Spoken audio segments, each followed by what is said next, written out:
Guess where you are? You are in Studio B right now with me. And soon to be in Studio A. Just left the shop a little while ago. Went to put my CB in, had it tuned and peaked, and a 4-barrel carburetor put on it. Um, Ready to rock and roll. You hear me? Yes.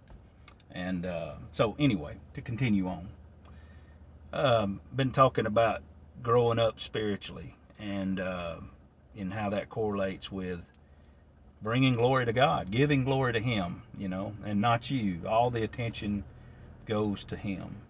And we were talking about Paul before and how he was happy, he was content. As long as Christ was being preached, he didn't care about the ones that were doing it out of selfish ambition or the ones who were coming along that were more bold to speak the word of Christ fearlessly, because Paul was in chains. And he said there were some that were, just trying to add, what was his word?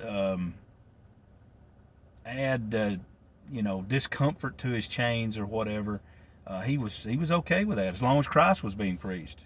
He was giving glory to God, whether by life or by death, right? And you can tell a lot about how if you are giving glory to God, if when people reproach you for the name of Christ, what is that? That means people look at you as a disappointment, or they disapprove of the words you're speaking. And if you're speaking in behalf of Christ, and you are you're evil spoken of because you stand with Him and you speak for Him. And um, you know 1 Peter 4:14 says uh, that if you're reproached for the name of the Messiah, you're blessed, you're happy. And ain't a lot of people ain't, whenever they're reproached at all for any reason, much less His name. And it says, because the Spirit of glory and of God rest upon you, you know. And and when people, sometimes they just get plumb flat out offended and mad when they're disapproved. They get angry, they get combative, they get real defensive and retaliatory even. I mean, they get vengeful and infuriated, and that is an immature attitude and way to be. Well, I love him, and I'm just going to stand up for him and blow up. And we said the other day in another video that's yes, it should hurt you when he's reproached. I mean, the zeal for your house has eaten me up, David said, and the reproaches that people put on you, you know, they fall on me. I feel that. I feel the pain and the hurt that you feel when people don't respect you. I mean, yes, absolutely. Um, but remember this: Peter's speaking to a people that are just absolutely suffering for the name. I mean, they are suffering. We ain't reached that yet here in America, anyway. Nah, we ain't there. We're gonna get there, but we're not there just yet. Um, but we should be happy when we're reproached. You know, when we are disapproved and we're looked down upon. When we say and teach and speak Him and His things and His name. Peter says you should be blessed and happy when this happens.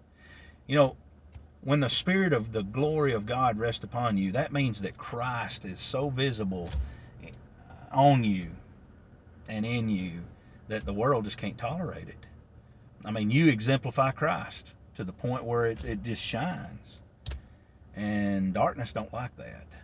And just expect it.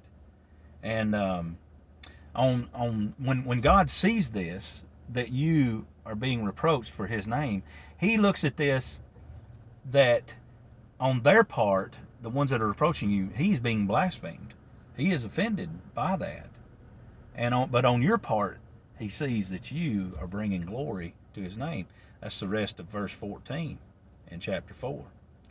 So just think about this: if the world can take you, then you're flowing with them. Not a good place. You can't glorify God and grow spiritually if you fit in with the world. It's impossible.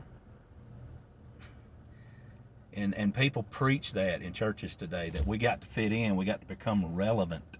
We've got to make sure that we just flow with the world, and that way we can reach them and bring them in. What would you bring them into? You're bringing them into the flow of the world. Now that's kind of goofy, ain't it? So what's that all about? We're supposed to be different, distinct, set apart, holy as He is holy. Totally different from the world. So if you're fitting in with the world, that could be a problem. That means you're flowing with them, and you're not flowing with Him. And just one other verse I was thinking about over there in 1 Peter.